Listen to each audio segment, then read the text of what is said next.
এই মুহূর্তে বাংলাদেশ নারী ক্রিকেট দল বিশ্বকাপ খেলছে। পাকিস্তানের বিপক্ষে প্রথম ম্যাচে দুর্দান্ত জয়। কতটুকু সম্ভাবনা দেখছেন এই দলকে নিয়ে?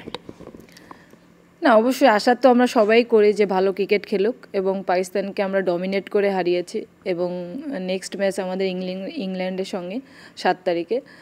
অবশ্য আমি চাবো যে আমাদের এই যে ধারাবাহিকতাটা শুরু হয়েছে এটা যাতে ধরে রাখতে পারি। হ্যাঁ, আপ অ্যান্ড ডাউন হবে, বাট আমি চেষ্টা করব, আমি দোয়া করব যাতে আমাদের মেয়েরা আরও ভালো কিছু করে এবং আমরা যেহেতু পাকিস্তানের সাথে জিতবো, আমি আশা করি শ্রীলঙ্কার সাথে এবং সাউথ আফ্রিকার সাথেও আমরা জেতার একটা আশা করি। ইংল্যান্ডের সাথে আমরা ভালো ক্রিকেট খেলি, জিতি বা না জিতি সেটা আমার বিষয় না।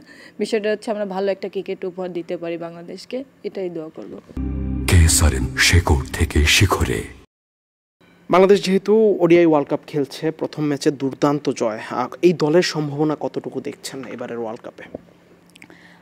যেহেতু আমরা ফার্স্ট ম্যাচ পাকিস্তানের সাথে ছিল, জয় দিয়ে শুরু হয়েছে, তো আমার কাছে মনে হয় ম্যাচগুলো মানে আমাদের জন্য, যেহেতু আমাদের নিজেদের এটা তো আসলে দেশের মধ্যেই খেলা, ইন্ডিয়া শ্রীলঙ্কা এটা আমাদেরই দেশের মধ্যে খেলা, এশিয়ার মধ্যে খেলা।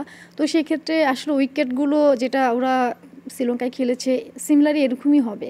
তো সেক্ষেত্রে আমার মনে হয় যে ফ্লোতে ওরা যাচ্ছে, এই ফ্লোতে গেলে আমাদের জন্য বেনিফিট হবে। ইভেন রেজাল্ট দিন শেষে যেহেতু 8টা টিম আছে, 7টা ম্যাচ, তো দেখা গেছে এই ফ্লোতে খেললে এই 7টা ম্যাচ শেষে একটা রেজাল্ট আমাদের ফরে আসবে, এটা আমার কাছে মনে হয়।